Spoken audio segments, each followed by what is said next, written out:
Good evening, everyone. What an exciting night this is. It's the virtual book launch for Rhys Bowen and her Royal Spinus, I like to still call her, the last Mrs. Summers. So, Rhys, a toast to you. Oh, thank you, Barbara. Well, I've got mine too. There we Of are. course you do. There we are. I don't like drinking alone, but I'm happy to this time. Well, this is tradition. I mean, we do all of your book events with a glass of bubbly and usually a nibble. So I would like to also point out that my husband, rising to the occasion, has baked these really great little gingerbread biscuits, so I can nibble on them. I wish I could get one through the screen to you. It seems so cruel. Not fair. Rob's baking is so fantastic, and here I am watching you eat. That's not fair. Oh, That's stop. torture. Well, I did think, because you've been posting these glorious photos of scones and Cornish clotted cream and jam, that we should do something, but it's a little late in the day for afternoon tea because you're so properly British that you would not want to do that at 6 o'clock. No, we moved to the champagne at 6 o'clock. Exactly. So, this lovely book, is kind of an homage to Daphne du Maurier. And I was thinking, Rhys, how old were you? Do you remember when you read Rebecca? I've been trying to recall how old I was when I read Rebecca. You know, I do. I would think about 13 or 14. It was sort of fairly soon after I'd been given my adult ticket to the library. And I'd gone in, and the first people I recognized were Agatha Christie, and then I think I moved on to Nio Marsh, etc. But then my mother had a Daphne du Maurier book, and I don't think it was hers. I think I got mine from the library.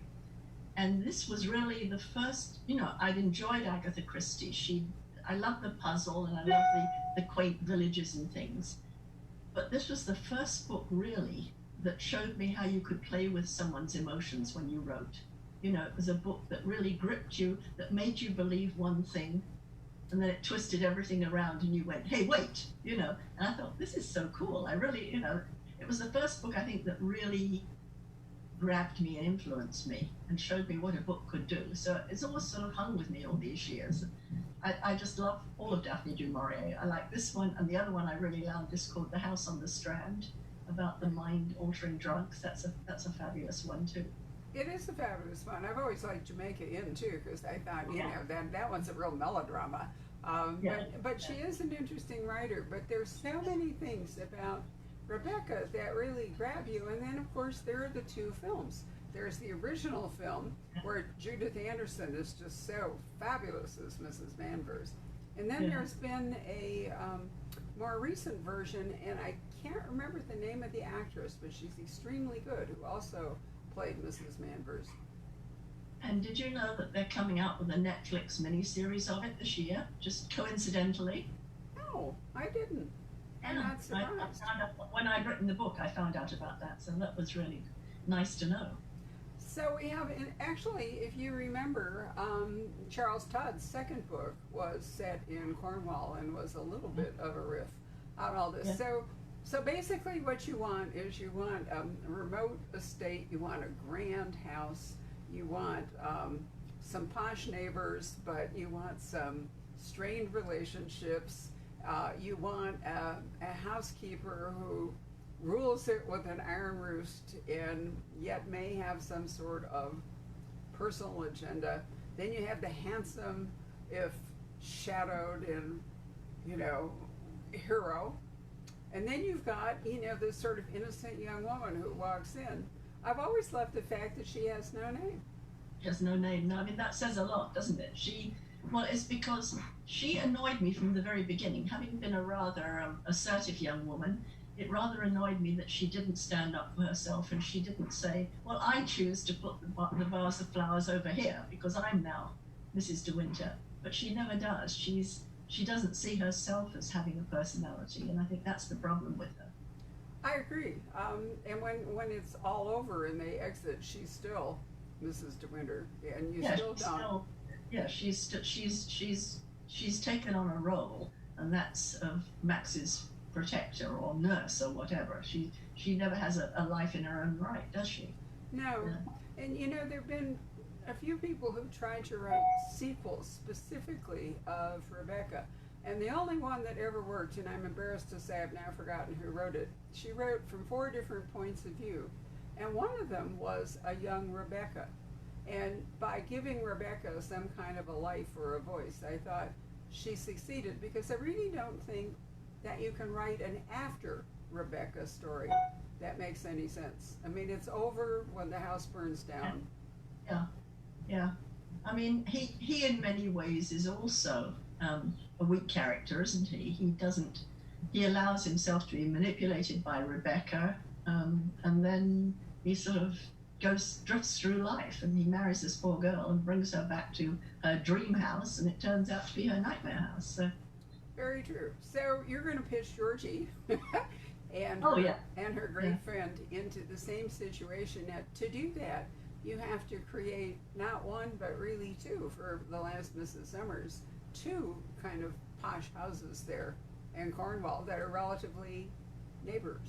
So did you have a real life model? You do, don't you, for the house? I do. Yeah. You see, my husband's sister lives in Merthyr Manor, which is an exceedingly posh house. The driveway takes you about 15 minutes to drive down, and then the house was built in the 14th century and has a haunted room, and it's lots of fun. And then it's in huge numbers of acres that actually goes down to the Helford River, right opposite Frenchman's Creek. So it's very close to Daphne du Maurier land, and I stay there every summer. And Tony's my brother-in-law's cousin. There were two of them, and the cousin was the senior of the two, and he inherited Trellawarren, which is the stately home, which is very grand.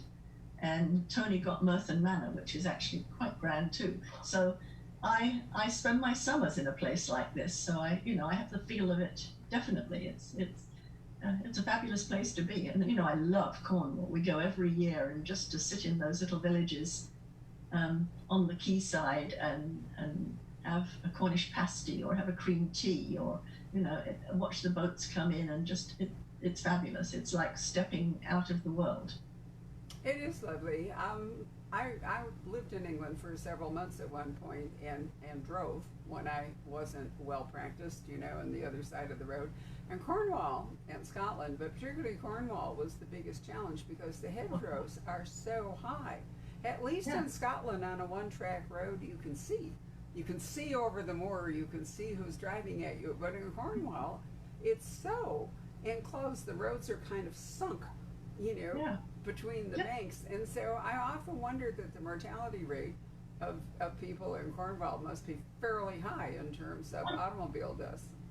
The problem is that the locals who know the roads so well go very fast. I mean, my sister-in-law, you hold your breath, she comes around these corners, and the road, I mean, literally they're so narrow, and you said hedgerows, but often it's like a stone wall on either side with a few flowers coming out of it.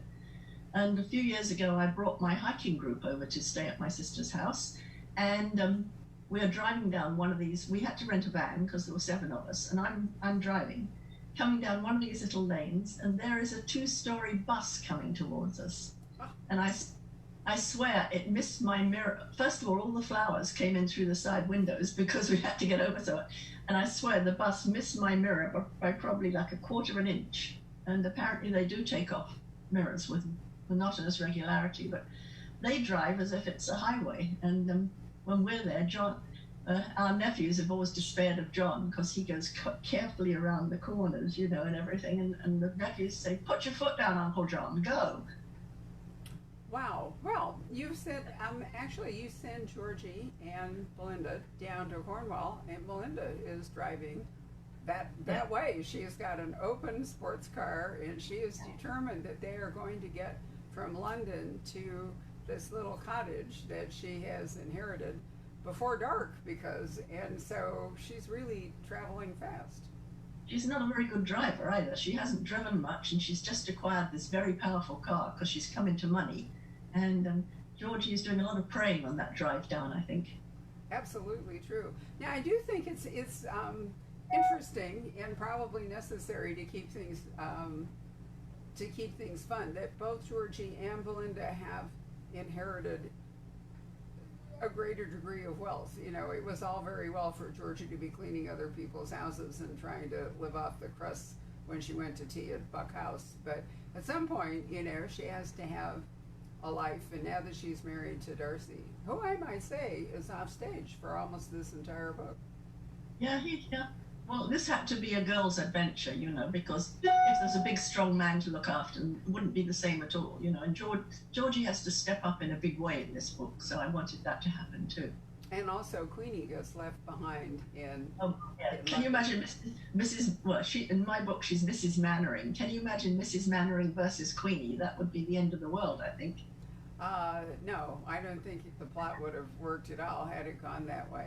But anyway, so Georgie's problem is that she's got, is it Ainsley? How do you pronounce it? Ainsley? Ainsley, yeah. Ainsley Manor. And, yeah. And also I think it's clever that her mother has gone back to her German boyfriend. But we are in, 1935 still, because King George has not yet died, and David is still presumably the heir. Yeah. So we're still in 1935, so you've got a way to go before Georgie's mother the Bolter may have to rethink her romantic entanglements. I'm hoping to get to that stage. I'm hoping to do in a future book. I'm hoping that maybe to send Georgie and Darcy to rescue her, because she may need to be rescued. And I think she's got to see for herself the folly of where she is. I mean, she likes everything it offers because Max is very rich and he adores her. But even she is beginning to see what the Nazis are like. And in the next book, I've just started to write the next book, which takes place that Christmas. And it's the Christmas right before King George is going to die. Right. And the mother finds that they're due to spend Christmas with the Goebbels. Now, can you imagine anything more spooky than that? I mean, that's much worse than Mrs. Danvers. Yes, absolutely. Oh, dear. Okay, well, anyway, so I think it's nice that Belinda, who, has lived in her little muse house in London and is trying to start a fashion house, or at least, become a designer, that the two of them have now got a certain degree of, if not affluence, at least comfort. And so off they go on this adventure in Belinda's posh new car, which she bought, as I remember it, stopped at a showroom right after she got the good news that her grandmother had left her money and invested in it. Yeah. It's funny because so much of my own life, little tiny bits get put into these books. And she bought it at this showroom, which is sort of close to Hyde Park Corner, and then off she drove in it. It happened to me once that a friend and I were going to drive somewhere and decided we needed to rent a car. And the rental place was at Hyde Park Corner. Now, can you imagine coming out into the traffic at Hyde Park Corner? And the young man I was with at the time was going, right, this is, I went around the roundabout about 4 times, deciding which way I wanted to go. Well, that's a good thing about roundabouts, is you don't really have to commit. you can just keep going. I have done that in my time, often going around the roundabout while I tried to work it out. This is a true digression, but I will enter this complaint, is that one of the problems with British road signage is that it comes so soon that you are misled into thinking your turn is here, where in fact the sign is designed to tell you that it's coming. That's very true on the motorways, isn't it? On the motorway, it sort of says so-and-so, and then half an hour later, it says coming up to so-and-so, and then there's the turn after that. So if you drive with my husband, who sees the turn and keeps saying, is it here? Where is it? Where is it? And I say, John, relax, half an hour. Half an hour, you're going to find it.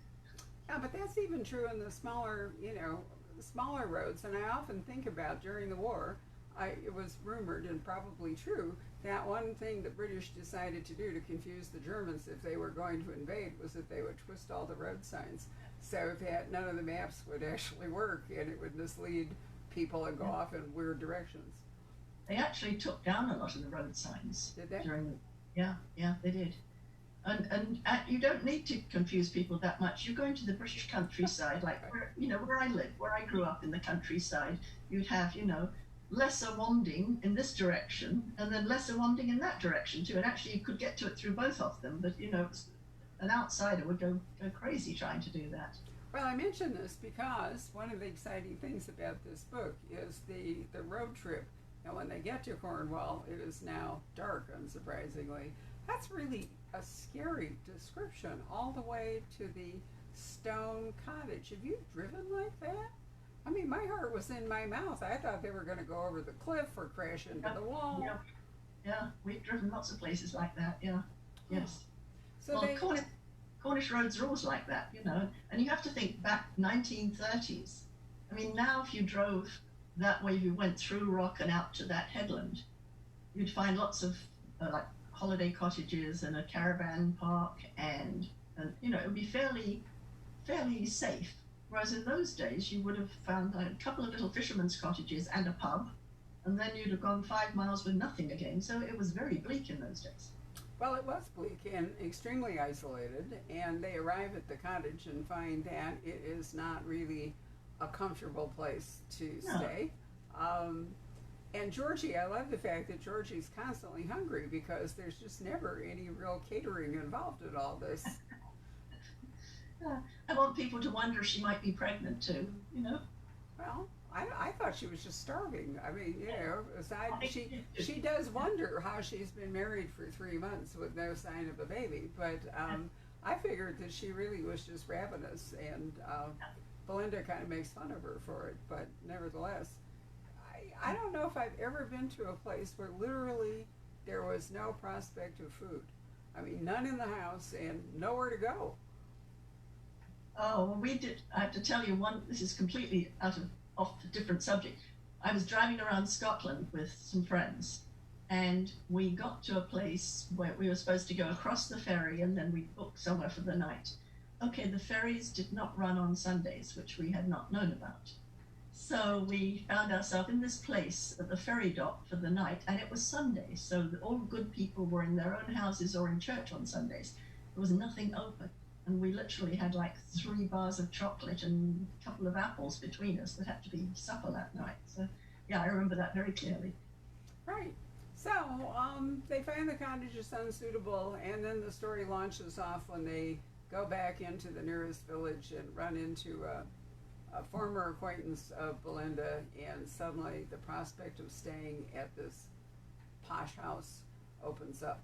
And I don't think we ought to spoil it by saying what happens, but this is how they get to Cornwall, and they're toehold into this house where things begin to happen. You must have had a great time writing this. It was really fun because, you know, I know houses like this, and I know Cornwall well, and also because I wanted to get all the tiny little references to Rebecca. If you know Rebecca, you're going to smile at a whole lot of things in this because I've just included just tiny little hints throughout. And, you did. And the weather plays a role because being Cornwall, it rains a lot. And you need like proper footwear and some kind of gear in order not to be miserable, because, you know, I'm always amazed that people aren't ill from, maybe you just toughen up, you know, but if you're always cold and wet and underfed. Well, having grown up at a house not as luxurious as the ones in here, but quite big, it was cold. I mean, we had our living room was probably 30-something feet long, and there was a fire at one end, and that was it. There was no central heating, so you sat around the fire, and if you didn't get a good place by the fire, you were really cold. Which makes me think, whenever I watch Downton Abbey and I see those backless dresses, I think, no, you have no idea. They would not be wearing backless dresses without a fur wrap or something, because it's cold in those rooms. Absolutely true. Not only cold but drafty. I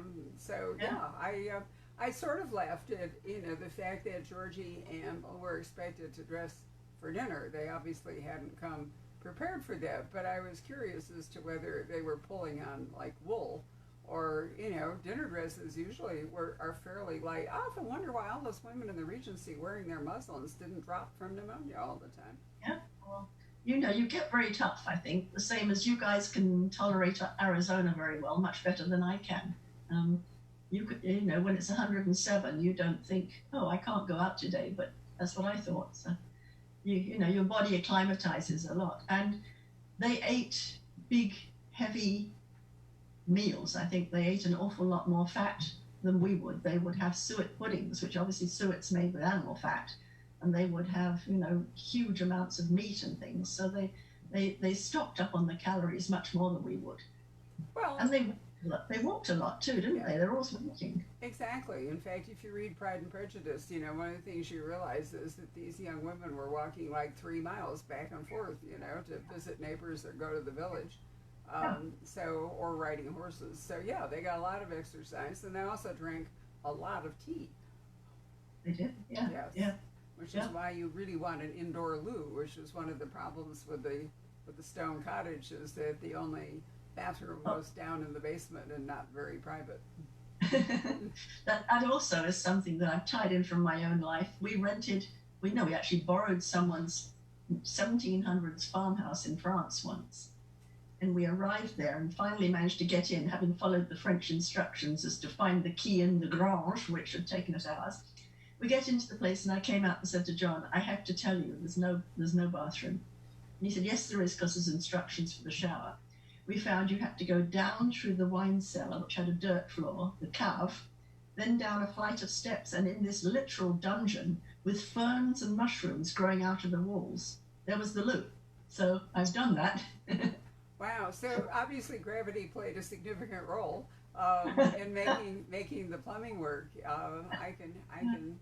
Well, but that's true in a lot of European cities. If you're in the old quarter, in many a European city, you invariably have to climb or descend, I should say, a lot of stairs to get to the facilities because they are always down, Yeah.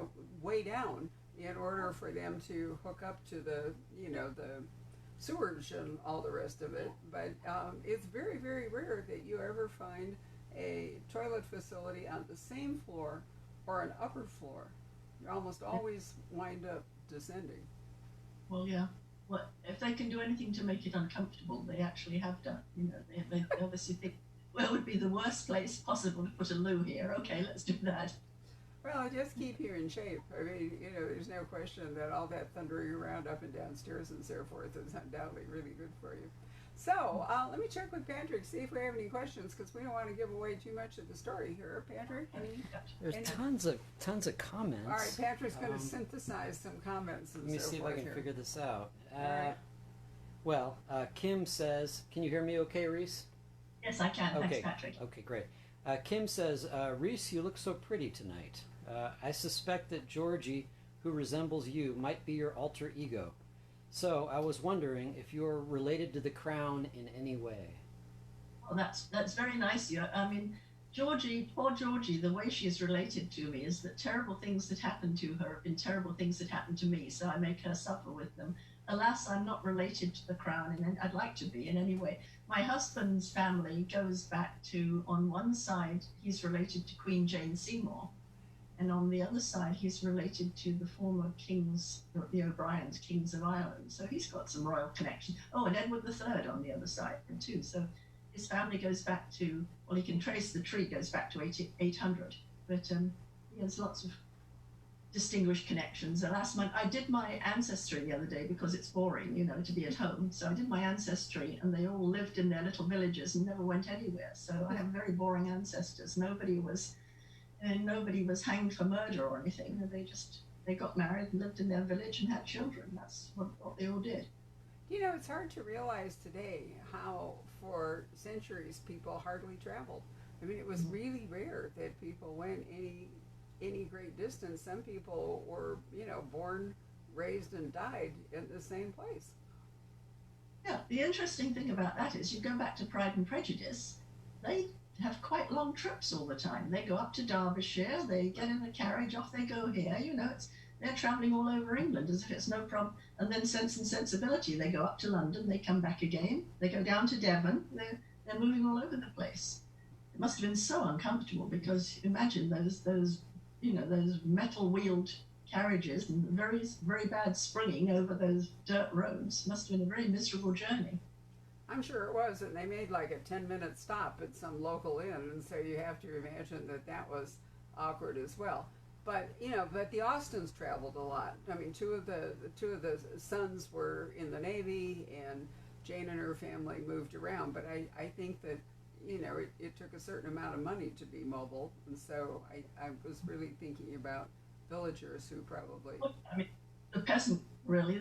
I mean, there was a great belief that you were destined to a station in life, and whatever you were, that's where you stayed. So if your father was the blacksmith, you knew you were going to be the blacksmith one day, and there was no question of, well, I think I'll go up to London and make my fortune. That really didn't happen very much. Another comment or question over here?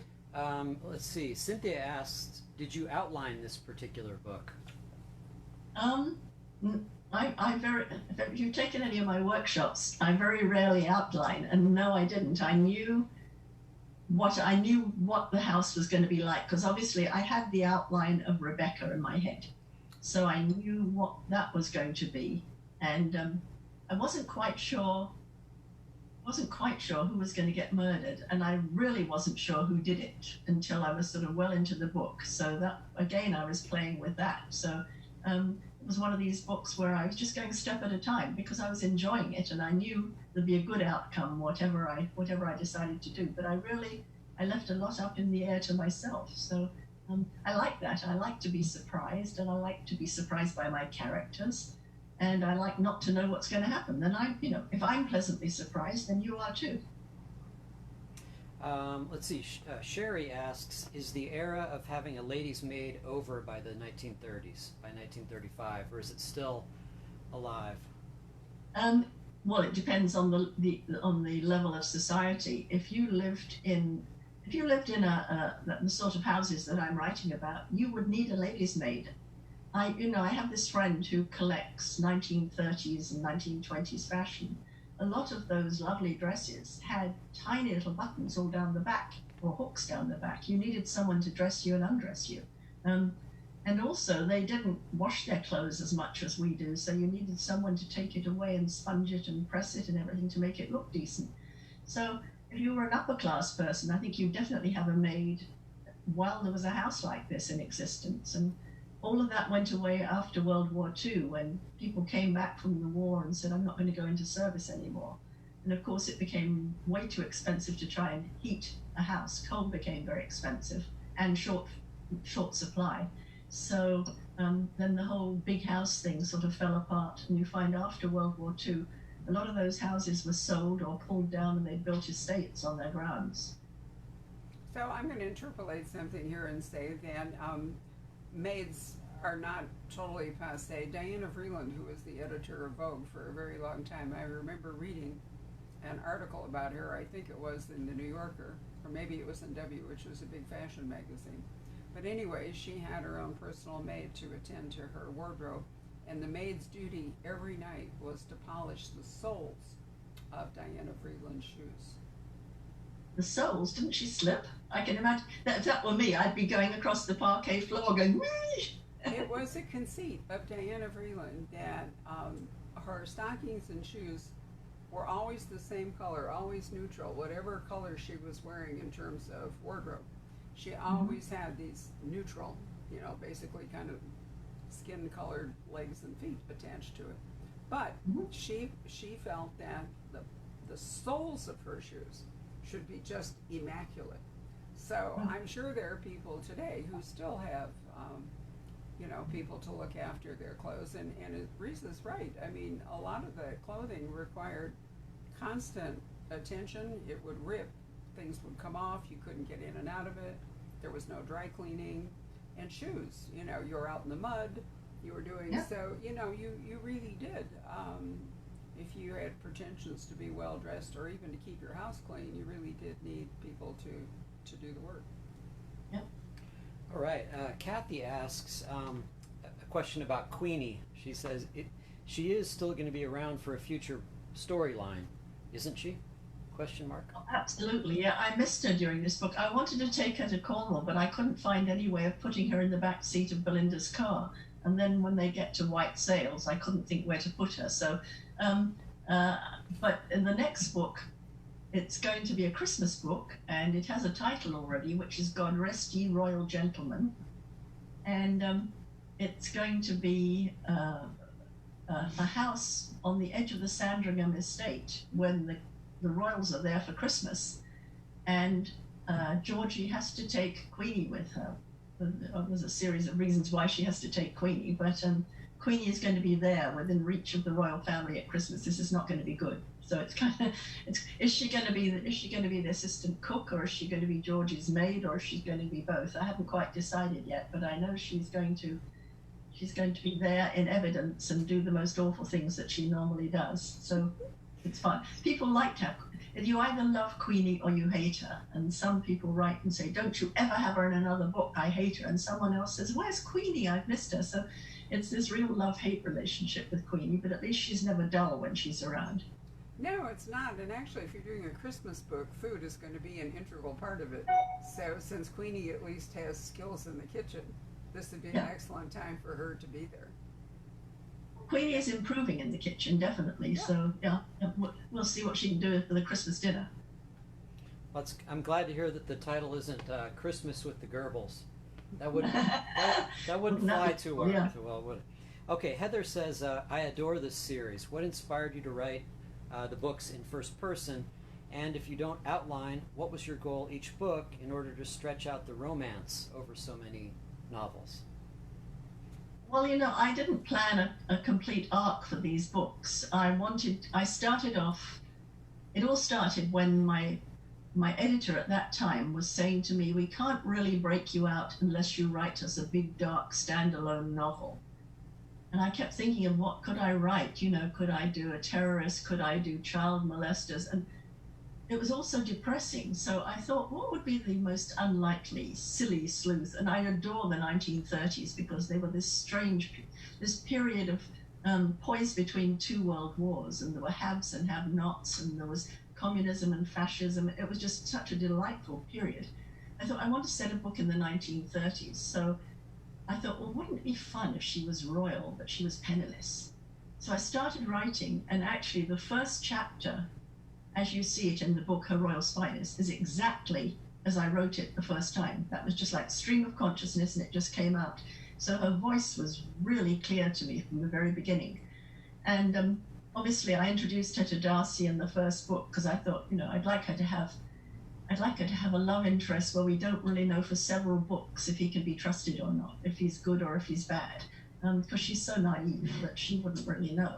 Yeah. And then they got to be a little more serious, and then obviously I hoped that eventually they would marry, and I've thrown a nice lot of things in their way. The only book I really planned out carefully was the 12 Clues of Christmas, and obviously something had to happen each day of Christmas that tied in with the song. So that one really did need a careful plotting.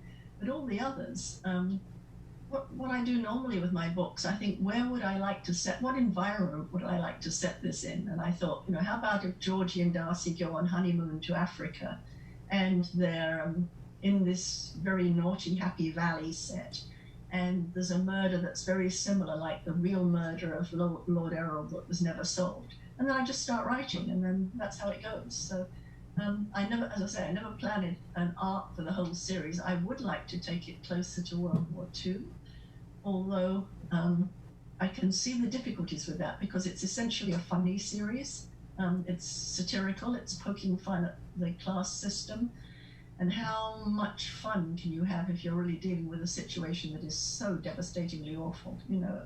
I can imagine her going to rescue her mother from Berlin and sneaking past Hitler. That would be kind of fun. That would be all like that.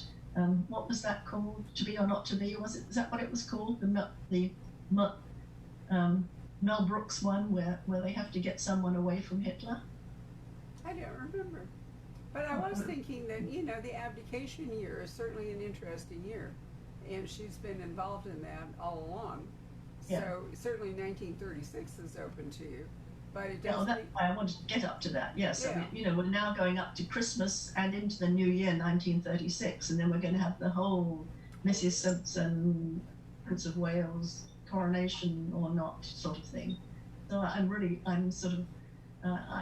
I'm setting the stage for that in the next book that I'm going to be writing. And then after that, I mean, everything, you have Neville Chamberlain going to Munich and coming back and saying peace in our time.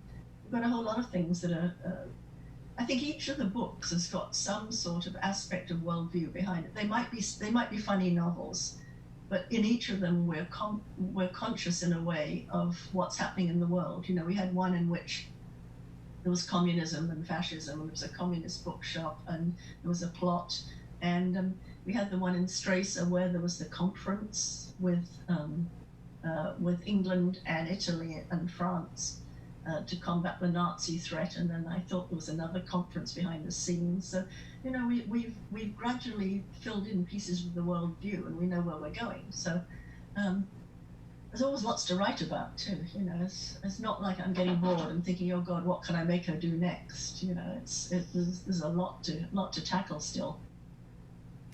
Okay, Jillian asks, do current royal events ever affect or influence your storylines for Georgie or the other royal family members? They haven't done so far, no. You know, I'm conscious of the Harry and Meghan saga, whether that will come in at all into the books in any way. But a lot of people have asked me whether the royal family reads my books, and I've never had the nerve to send them one yet. I think the Duchess of Cambridge, I think Duchess Kate would enjoy them. I refuse to call her Kate Middleton because that's not her name anymore. It annoys me so much when the press calls her Kate Middleton. Like any other married woman, you call her by her husband's name. Why? It's like a subtle put down to me to call her Kate Middleton. She's the Duchess of Cambridge. Her Grace, in point of Okay. fact. Yeah. Yes. You kind of touched on this already, but Kim makes the point that she says, your last Royal Spinous book, Love and Death Among the Cheetahs, dealt with somewhat more mature subject matter, a little less innocent perhaps. Is that the direction that you envision for Georgie? No, I think it was the opposite. I thought, what would happen if you have wonderfully naive Georgie, who's grown up in the Scottish Highlands, who really hasn't a clue about what goes on in real life?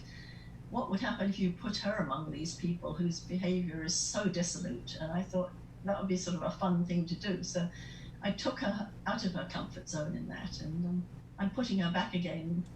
You know, in this book, in Mrs. Summers too. She's back in her comfort zone, and then in the Christmas book I'm writing, she'll be back among the royals or close to the royals for the book. So no, I don't want her to leave.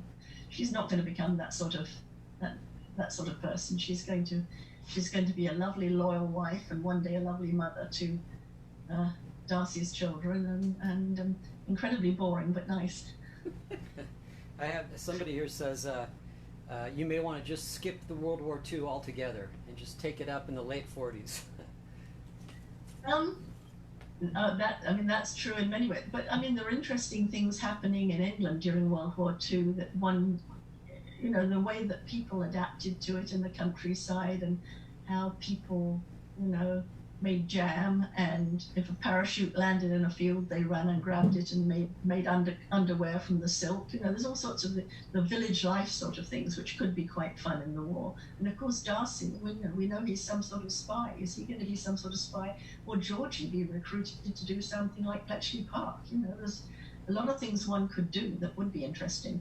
And also, England after the war was such a dreary place. I mean, my God, it was very depressing.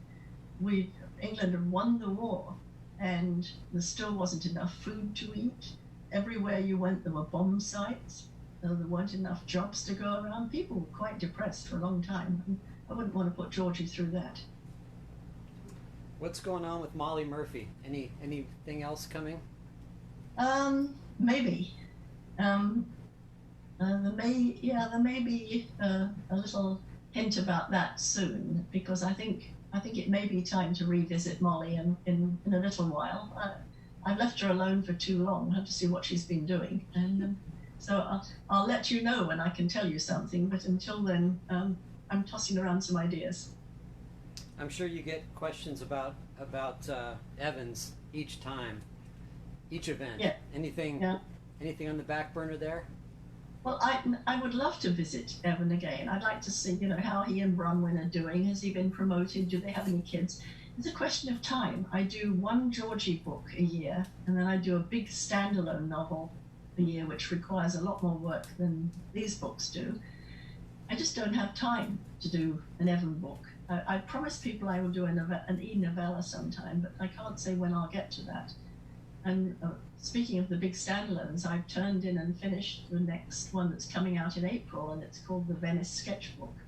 And it takes place in 3 different time periods in Venice. So that was a great one to write. I love that. That is very nice. I should put in a small commercial here, which is that we have actually sold through our signed copies of The Last Mrs. Summers, but Rhys is sending us book plates. So if you would still like to have one with a book plate in it, we can supply it.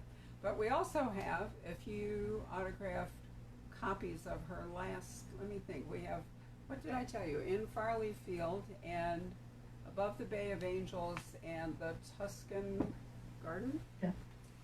Anyway, because we've had them and we thought it would be sort of a nice compliment to Rhys because of her publication day-to-day, we priced them down to $15 a piece. So if you're interested in one of her autographed hardcovers of her standalones, they're only a few copies each. You might want to look up Rhys Bowen in our web store or call tomorrow and see if you can grab one. So, April for Venice. That'll be wonderful. I'm really excited about that. Well, and hopefully I should be back in Arizona and it will be normal, and I can have John open loads of bottles of champagne and we'll have some lovely Venetian snacks of some sort. And we can't have champagne, we'll have to have Pinot Grigio or Prosecco. Prosecco certainly is nice and bubbly, and you know, it's hard to tell, Rhys. I mean, it's really hard to look that far ahead, but if you're here in Arizona one way or another, we can at least meet in the store. We can drink together, which would be outstanding, right? So any news, television or film-wise? People always ask. I know. There's still an option. CBS still has an option on the Constable Evans series, and they renewed it, so I haven't heard any more about that. They keep renewing it, so who knows? One day I'll probably find it's coming out and nobody told me. There was an offer on the Royal Finest series, but I don't think we felt it was serious enough. So, you know, these things, they're always so iffy. I've had so many close calls now, and I think until I turn on the TV set and see it, I don't really believe it. Well, right now, all production is largely in hiatus, and you know, it'll be interesting to see when they can go back to actually working, what sorts of things may come out. I do find it interesting that Wales has become kind of a hot spot for crime. If you watch Netflix or BBC TV or even Acorn or MHC, which I absolutely love, there are a number of series that are set in Wales. It's so scenic. You know, and parts of it are really very isolated. You know, you can see the car traveling across the moor and there's nothing in sight, you know, no village, no traffic, no nothing. So there's a remoteness to rural Wales that is hard to replicate in England itself. Yeah, well, there's also the Welsh Film Council, or whatever they're called, is very good at supplying funding because they want film series to be done in Wales. So they've made it quite nice for people to go there. When we tried to get them the Evans series, and they didn't want to touch it because they felt it didn't make Wales look sort of noir enough. You know, they liked the Wales that was sort of the dangerous place with the dangerous back streets and things. You know, they didn't want Evan and his Mrs. Powell Jones growing tomatoes and things. Well, maybe now that we're in more trying times, the appeal of something lighter will be greater. One of the other things I find really interesting about the Welsh series, a couple of them, and I know that you speak Welsh, is that they are actually, the dialogue is in Welsh with English captions. So it's quite lovely to listen to them and listen because it's a interesting language to hear spoken. Yeah, there's a Welsh TV channel called Pedwar Ek, which is 4C. And that's all Welsh language, and they do a lot of original programming for that. So there are plenty of people in Wales now who Welsh is their first language in which they're very comfortable. When I was a child, it was only the old people who spoke Welsh, and the young people wouldn't be caught dead speaking it. But now, of course, you have to have your school in Welsh until you're 11. So everybody's learnt Welsh until they're 11 anyway, and then you can stay on and do your secondary education in Welsh if you want to, and your university. So you've got plenty of people who are who are speaking Welsh. It's great. It is great. It's wonderful. One of the series is called Hinterlands, Hinterlands, if you want to watch it. But I have to say it's quite noir. It's not like Constable Evans, so don't go there expecting a cozy village visit to Wales. Well, I think you've caught us up on everything. I'm glad to know there will be another Georgie next summer, and it'll be a Christmas book, and that's interesting. You're going to bring it out in August for Christmas. No, I won't be here. It will be in November. Come out in November, I believe. Sorry, I missed it. All right, so you won't have an August Georgie. You will. I won't have to walk to your store in 117 degrees. I shall be there in nice, cool November instead. I love it. How wonderful. Anyway, thank you for spending time with us, and I'm going to drink another little toast and say Happy Publication Day. Thank you. Yes. It's been lovely to spend it with you. And to all of you, thank you for joining us, and good wishes to you and good wishes to Rhys. And enjoy the rest of your evening. You've been listening into this too. It's very good. Thank you. You bet. Cheers. Cheers indeed.